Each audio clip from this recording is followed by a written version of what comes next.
ისტორიულ შეხვედრამდე ერთი დღე რჩება და ბუნებრივია პოლიტიკური ტემპერატურაც ნელ-ნელა სულ უფრო და უფრო იმატებს და ახლა მსოფლიოს ყურადღება არის მიპყრობილი ალასკაზე, კერძოდ ანკორეჯში ალმენდორფ რიჩარდსონის სამხედრო ბაზაზე, სადაც უკვე ცნობილია, რომ გაიმართება დონალდ ტრამპის და ვლადიმერ პუტინის შეხვედრა. ეს ადგილი შეირჩა სწორედ უსაფრთხოებისა და კომფორტის გათვალისწინებით. უკვე ცნობილია ის, რომ ალასკა საჰაერო სივრცე ჩაიკეტა და ახლა ყველა უკვე შეერთებულ შტატებში ელოდება რუსეთის პრეზიდენტს ვლადიმერ პუტინს. რა გზავნილებით უნდა წავიდეს ამ შეხვედრაზე დონალდ ტრამპი? მას ჰქონდა ძალიან მნიშვნელოვანი ონლაინ შეხვედრა ევროპელ ლიდერებთან და უკრაინის პრეზიდენტთან ზელენსკისთან, როგორც კადრებში ჩანს. ამ შეხვედრას ესწრებოდა როგორც უკრაინის პრეზიდენტი, ასევე გერმანიის კანცლერი, საფრანგეთის პრეზიდენტი და ევროპული საბჭოს პრეზიდენტი. მათ ჰქონდათ ვრცელი საუბარი და ამ შეხვედრის შემდგომ უკვე დონალდ ტრამპს ჰქონდა ვრცელი პრესკონფერენცია და მან შეაფასა ეს შეხვედრა 10-დან 10 ქულით.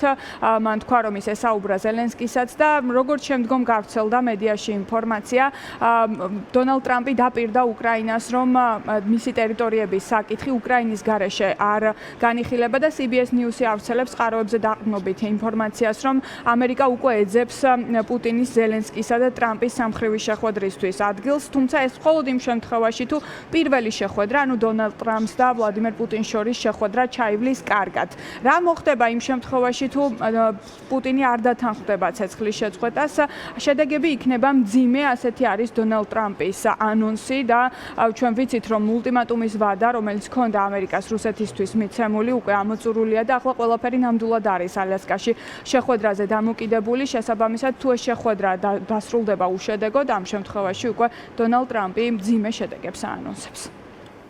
We had a very good call. He was on the call. President Zelensky was on the call. ჩვენ ძალიან კარგი შეხვედრა გქონდა ევროპელ ლიდერებთან. პრეზიდენტი ზელენსკიც იყო ამ შეხვედრაზე. შევაფასებდი მას 10 ქულით. ძალიან მეგობრული იყო. მე ვიცნობ ლიდერებს, რადგან ნატოს სამიძე ვიყავი და ახლა 5% იხდიან თავდაცვისთვის.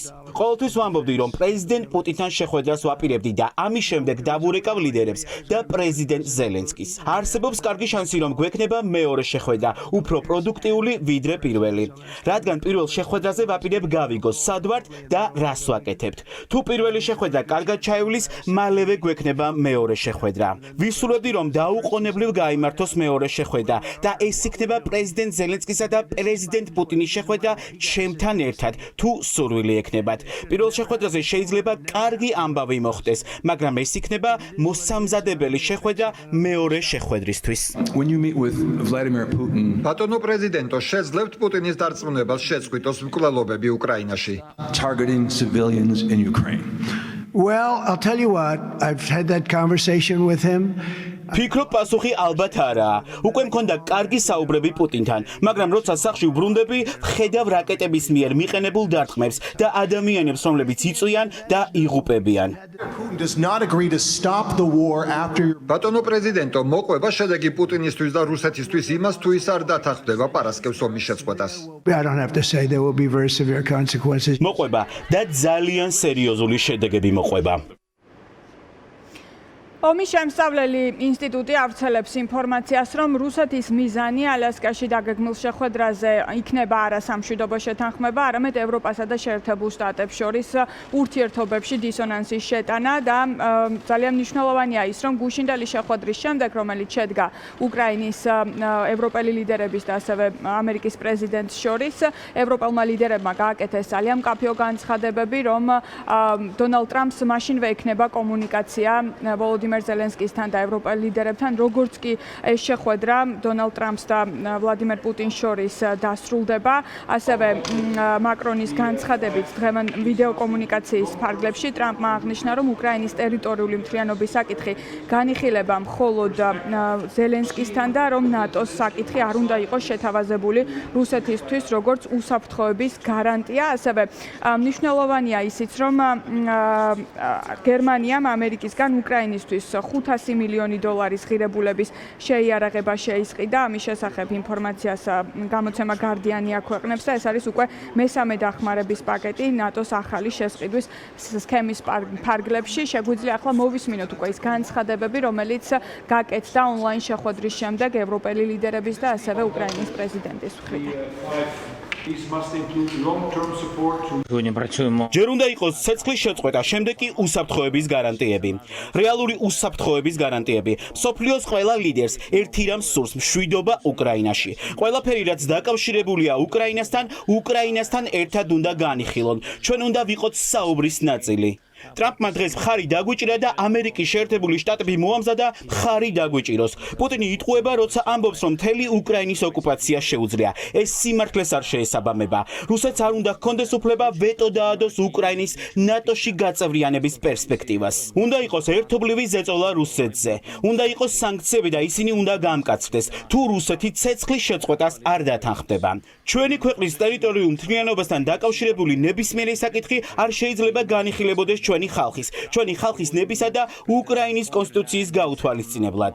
ჩვენ ვისაუბრეთ ალიასკაზე დაგეგმილ შეხვედრაზე.